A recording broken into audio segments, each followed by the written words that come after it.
Selamat pagi adik-adik yang terkasih dalam Yesus Kristus. Shalom. Puji Tuhan. Sudah mandi? Bu Ita yakin semuanya sudah wangi. Berarti kita siap untuk sekolah minggu. Kita akan memuji nama Tuhan dulu, pujian Kita Laskar Kristus.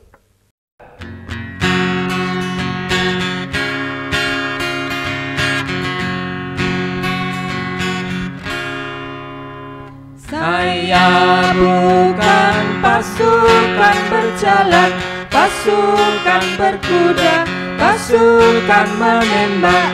Saya tidak menembaki musuh, tapi saya Laskar Kristus. Saya bukan pasukan berjalan, pasukan berkuda, pasukan menembak. Saya tidak menembaki musuh, tapi saya Laskar Kristus. Saya Laskar Kristus, siap, gerak. Saya Laskar Kristus, siap, gerak. Saya tidak menembaki musuh, tapi saya Laskar Kristus. Saya Laskar Kristus, siap, gerak. Saya Laskar Kristus, siap, gerak. Saya tidak menembaki musuh, tapi saya Laskar Kristus. Mari kita berdoa. Allah Bapa yang Maha Kuasa, terima kasih ya Tuhan, berkat-Mu yang luar biasa ini, Engkau perbolehkan anak-anak-Mu untuk bersekolah minggu walaupun di rumah saja.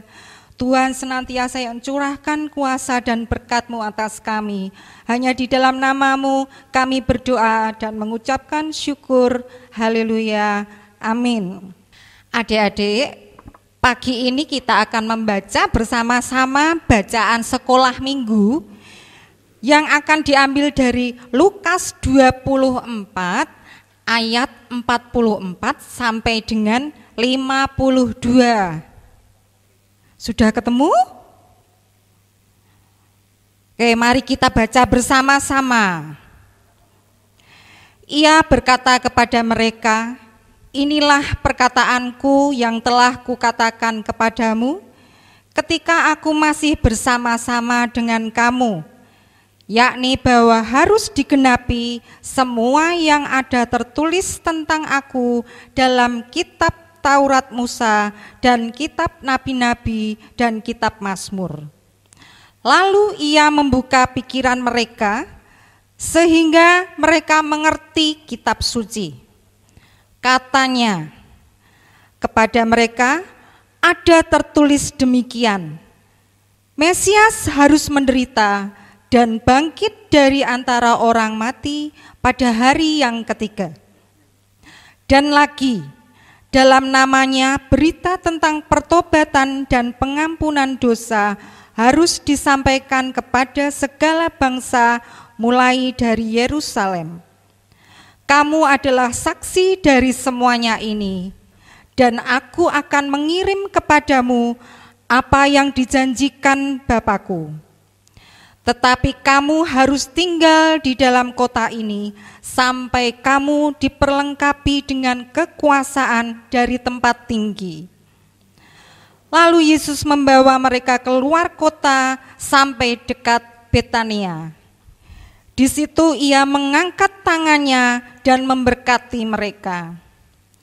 Dan ketika ia sedang memberkati mereka, ia berpisah dari mereka dan terangkat ke surga.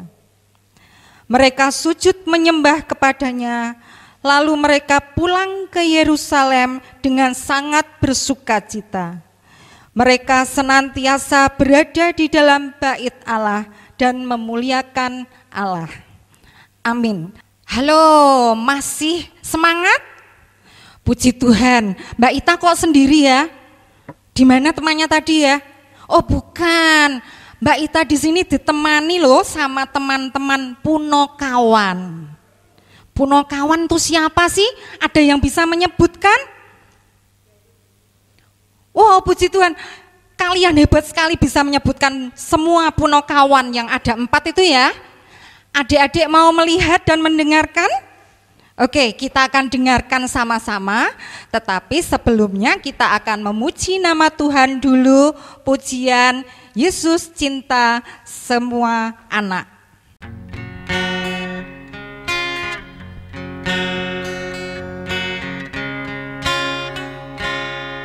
Tuhan cinta semua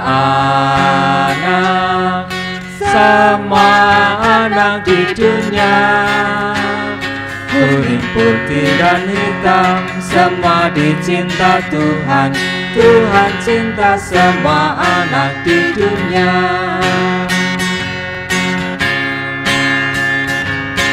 Tuhan cinta semua bangsa di dunia. Kuning, putih, dan hitam, semua dicinta Tuhan. Tuhan cinta semua bangsa di dunia. Tuhan cinta semua anak di dunia. Kuning, putih, dan hitam, semua dicinta Tuhan. Tuhan cinta semua anak di dunia.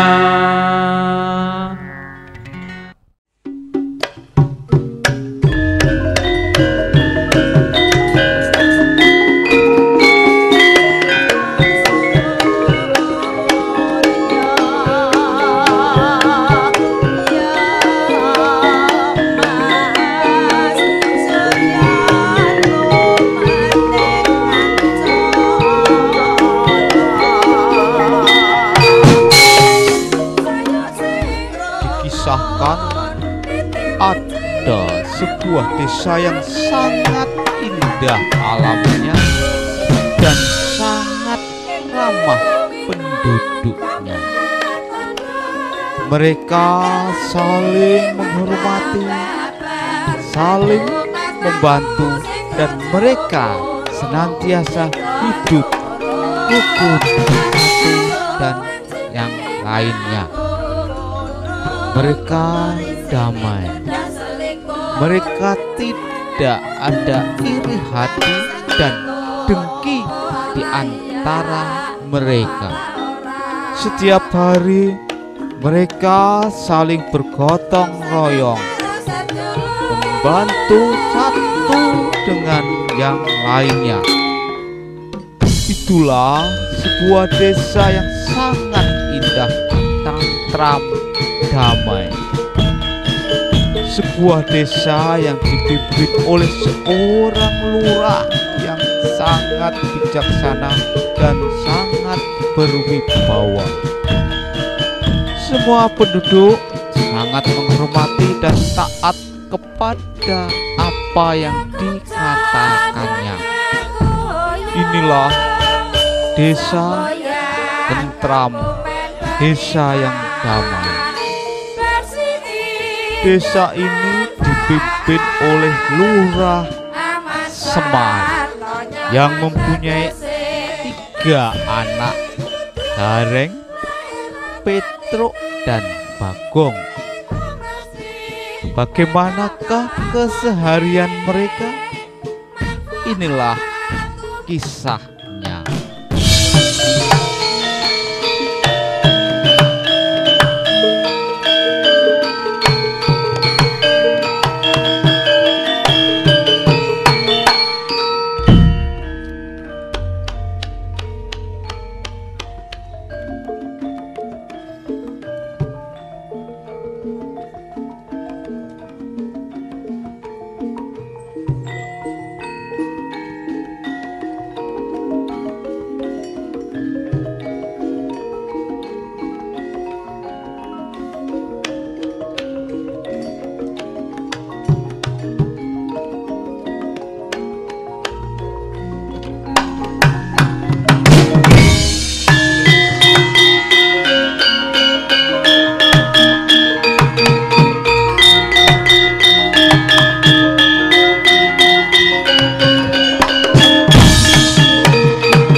Anak-anakku Gareng, Petruk, dan Bagong, bagaimana kabarmu?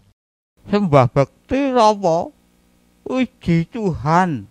Gareng sehat-sehat. Amin. Puji Gusti Rama, Petruk sehat-sehat lan damai sejahtera. Bagong, gimana? Kamu sehat-sehat anakku? Gong, kae lo dipanggil Rama, kok kamu malah nguteki apa kuwi? Ya Omo, ada apa ya? Welah, iya toh. Kamu itu ditanya Rama keadaanmu. Oh, sehat Omo. Bagong, kamu asik apa toh? Kok sampai tidak dengar dipanggil sama Romo? Biasa Rama, sekarang Bagong kurang konsentrasi kalau diajak bicara. Loh, sedang sakit po? Bagong iku lara. Sakit apa kamu Bagong? Enggak, Ding. Iya, lara. Kecanduan game Rama. Oh alah, itu yang bikin Bagong jadi agak malas. Sudah tak bilangin Rama. Kurangi main game. Kang Galeng gaya. Carane ngurangi ya apa Kang Gareng? Gampang itu. Kalau kamu mau gantian game sama aku, kan sudah mengurangi kamu, Gong. Hayah, padune kowe kepingin. Sudah. Sementara simpan dulu HP-mu Bagong. Ini Ramamu mau bicara pada kalian semua. Anak-anakku semua, bulan ini kita akan memperingati kenaikan Tuhan Yesus Kristus ke surga. Peristiwa ini menandakan selesainya Tuhan Yesus berkarya di dunia ini. Tapi misi Tuhan Yesus tidak berhenti, namun dilanjutkan oleh para murid-muridnya. Sebelum Tuhan Yesus naik ke surga, Tuhan Yesus mengutus muridnya untuk menyerukan pertobatan dan membaptis dalam nama Bapa, Anak, dan Roh Kudus. Rama, itu kan murid-murid Yesus sekarang sudah meninggal semua. Terus siapa yang meneruskannya, Rama? Mestine sing neruske murid-murid Tuhan Yesus. Mbok, kalau ngomong yang jelas. Murid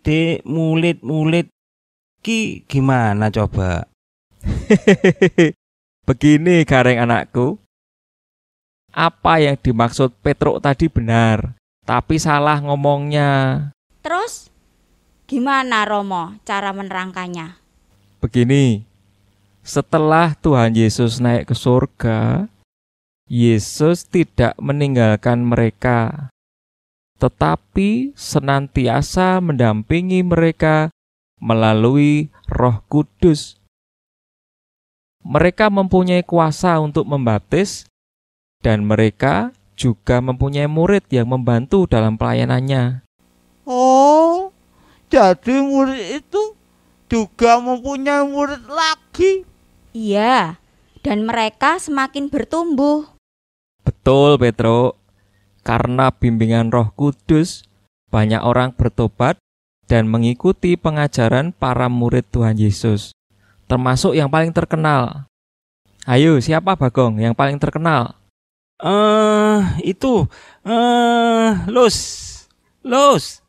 Saulus. Iya, Saulus. Tapi setelah Saulus bertobat, berubah namanya menjadi Paulus. Iya. Melalui para muridnya dan ditambah Paulus, Injil tersebar kemana-mana dan semakin banyak yang bertobat. Nah sekarang gimana, Rama? Sekarang giliran kita yang diutus Tuhan untuk mengabarkan Injil ini. Caranya? Coba gimana, Rama? Anakku Gareng, Petruk, dan Bagong, ramamu sudah mulai tua. Jadi, kalianlah yang nantinya menjadi utusan Tuhan Yesus menggantikan Romo.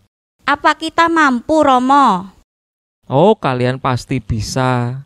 Sejatinya kita ini diutus untuk menjadi saksi akan kasih Tuhan Yesus. Aku gak pinter ngomong. Omo. Wong kalau ngomong saya gak bisa ngomong. Jadi teman-teman tertawa. Untuk menjadi utusan Tuhan, tidak harus pinter ngomong, Gong. Asal anakku Bagong bersedia diutus, maka Tuhan akan membuka jalannya. Iya, Gong. Bagong kan suka main HP. Itu bisa digunakan untuk melayani Tuhan. Caranya? Selama ini, Bagong kan kalah dengan HP. Bangun tidur langsung pegang HP untuk game sampai siang. Dan selalu menyendiri, tidak mau bermain dengan teman-teman. Itu artinya Bagong sudah dikalahkan oleh HP. Sekarang Bagong harus berubah dengan mengalahkan HP. Lah, aku sudah mengalahkan musuh-musuhku dalam game, kok. Tidak begitu maksudku, Gong. Terus piye, Truk? Gong, masa pandemi ini Mbok Limbo itu sedang bingung bagaimana cara menjual dagangannya. Lah itu kan bisa kamu bantu dengan menawarkan melalui HP-mu. Kan sekarang lagi tren online, dodol online. Iya, Gong. Itu bisa laris kayak temenku kae. Cuma di rumah, tapi ikan cupangnya bisa laris sih. Nah, betul itu, Gong. Melalui HP, kamu bisa menolong Mbok Limbo supaya bisa tetap jualan meski di masa pandemi. Nggih, Romo. Jadi intinya anak-anakku, karena Tuhan Yesus sudah menebus dosa kita, sudah menjadi kewajiban kita untuk mau diutus menjadi saksinya. Kalian jangan takut, karena Tuhan akan tetap mendampingi kita dalam kesaksian kita. Kalian semua harus menjadi saksi dalam hidup keseharian, baik di keluarga, di sekolah, ataupun di lingkungan rumah kita. Caranya cukup kalian menjadi anak yang taat kepada orang tua, santun dan bersikap baik kepada semua orang. Jaga kata-kata kalian supaya tidak menyakiti orang lain. Inggih, Romo. Ini sudah siang. Romo akan jalan-jalan dulu melihat keadaan warga desa tentrem ini. Monggo Romo, hati-hati di jalan.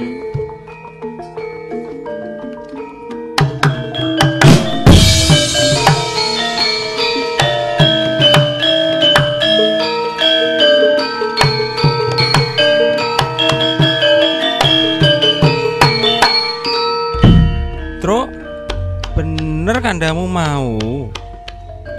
Aku sekarang tak pergi ke tempat si Mbok Limbo. Tak tanya-tanya dulu, siapa tahu idemu tadi bisa bantu Mbok Limbo. Iya Gong, jangan mampir-mampir dulu sebelum sampai rumah Mbok Limbo. Beles tuh. Wes Kang Gareng, ayo kita beres-beres kandang. Nanti kita lanjut ke balai desa, ada pertemuan dengan teman-teman pemuda.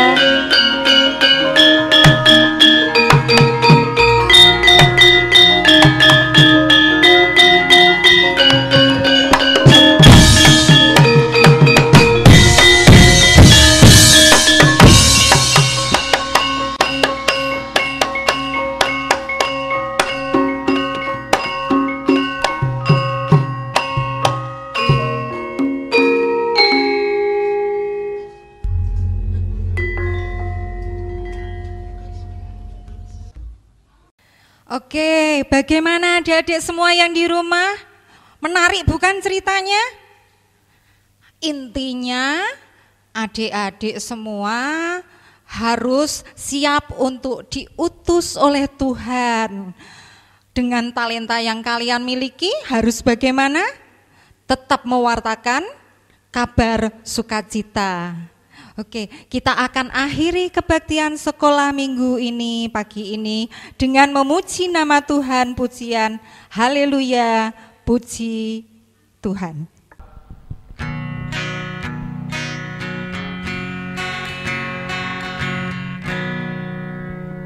Haleluya, haleluya, haleluya, haleluya, puji Tuhan. Haleluya, haleluya, haleluya, haleluya, puji Tuhan. Puji Tuhan, haleluya, puji Tuhan, haleluya, puji Tuhan, haleluya, puji Tuhan. Haleluya, haleluya, haleluya, haleluya, puji Tuhan. Haleluya, haleluya, haleluya, haleluya, puji Tuhan. Puji Tuhan, haleluya, puji Tuhan, haleluya, puji Tuhan, haleluya, puji Tuhan.